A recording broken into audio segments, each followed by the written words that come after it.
Tối lướt web nếu thấy có chán cứ kiếm tới mì gõ. Thơm thơm ngon ngon vui là chính và những điều hay ho. Mấy anh mấy em chưa người yêu đang sầu lo thì đừng ngại ngùng chi đến đây xem channel Miko. Nhìn chị đằng kia mấy cô em cô để sexy làm mình cười vui nữa đi để chi được sâu thẳm. Xem xong nhớ cho một like Miko. Có liền em ơi.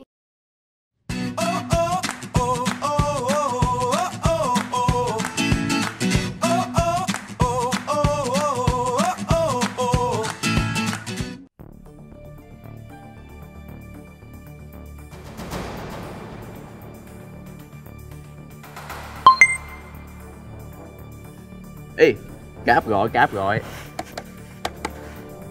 Alo. Nghe Cáp.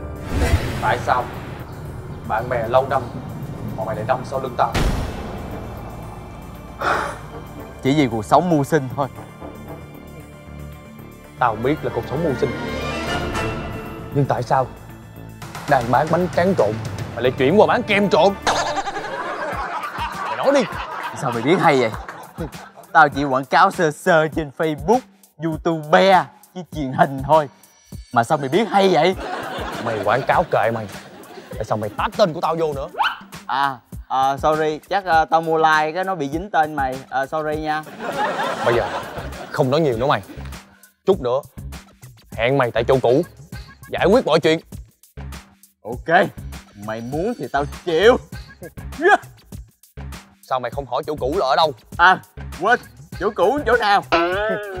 Được rồi, cúp máy đi, tao inbox cho mày. Hết cạc rồi mày. Ok, bye Cap. Thằng này nó nhiều đồ chơi lắm, mình phải kiếm người phụ giúp với mình mới được. Đăng status liền. Cần tuyển một số thanh niên trai tráng, xấu múi. Có gì inbox đồng ý. Iron Man, hôm nay tao sẽ giải quyết mọi thứ với mày.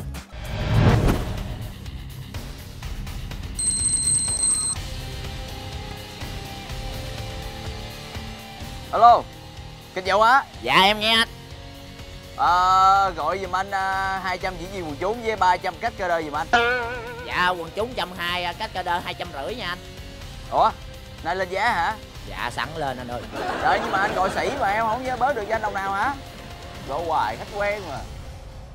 Khó lắm anh ơi, dạo này xăng rồi cái gì cũng lên đó anh ơi. Thôi anh nói nghe, bớt giùm anh đi ha. Rồi đứa nào đóng được hy sinh về nghệ thuật có gì anh thưởng đóng cho 500 nha. Dạ vậy ha anh. Rồi ok anh. Ủa mà có thoại không anh? Có, 500 đứa, chỉ một câu thoại. Chữ lên thôi. Dạ.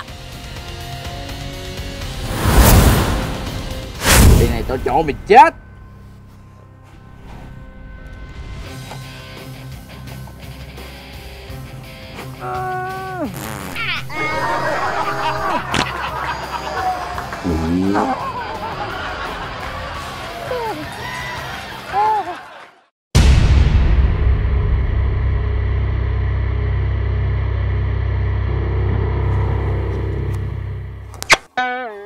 Đây chỉ là thủ tục chào hỏi thôi.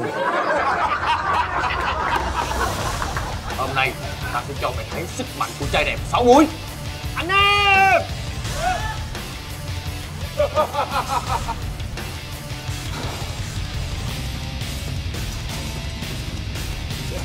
Kéo tao lên coi.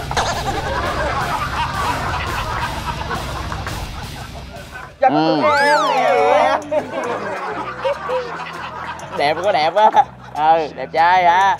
Mà bị hai phai hết rồi. Đây nè Cáp ơi, nói cho nghe sức mạnh cái đồng tiền là ở đây nè. Anh ơi, cái gì vậy mấy mẹ? Sao tự nhiên ăn bển qua đây? Làm phải chớp kiếm thêm má ơi. Có vụ này nữa hả? Cuối cùng tụi anh theo phe ai? Bây giờ em vậy nè, hai anh cứ đánh với nhau, bên nào mà thắng á tụi em sẽ theo bên đó, được chưa? Đúng rồi, quýnh đi. Tao mướn tụi bay để cổ vũ thôi đó hả? Thôi được rồi. Theo nguyên tắc cũ nhưng không được di chuyển. Thằng nào đụng trước làm cha. Đụng sao làm chó.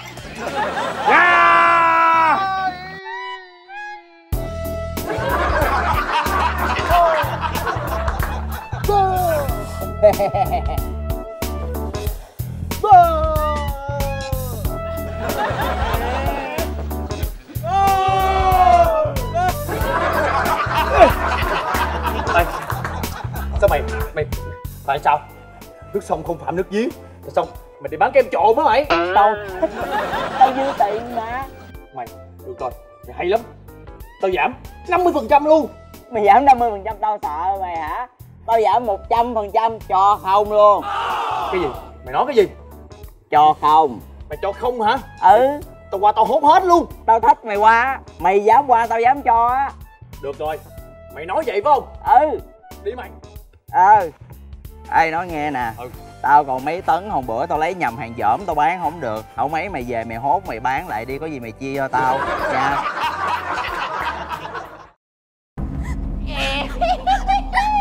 Đi đâu? Hết đường rồi nha em. Đến mức này rồi thì ta phải sử dụng siêu năng lực thôi. Xem đây.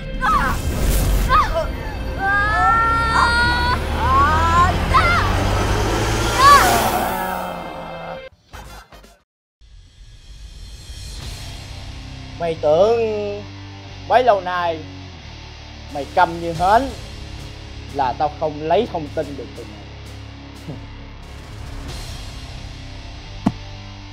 Tao đã nghiên cứu ra được một cách rồi.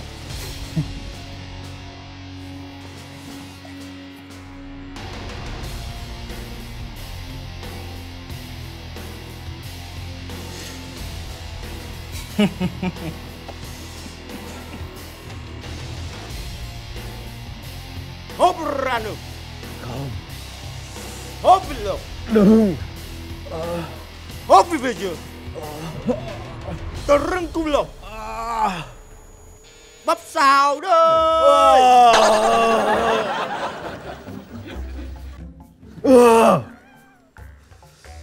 Mỗi thứ cho một phần.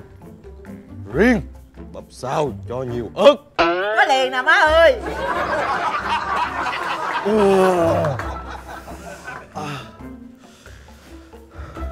Muốn vòng eo 56 mà cũng không có được với ông nội này nữa. Đúng rồi. Đánh đi. Đánh đi. Đánh đi. Chắc là mày giỏi diễn lại.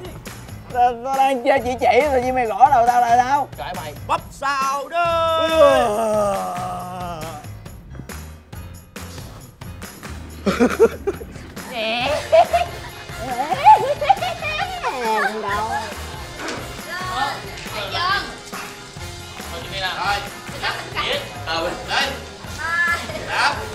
Chuyện nhỏ thôi.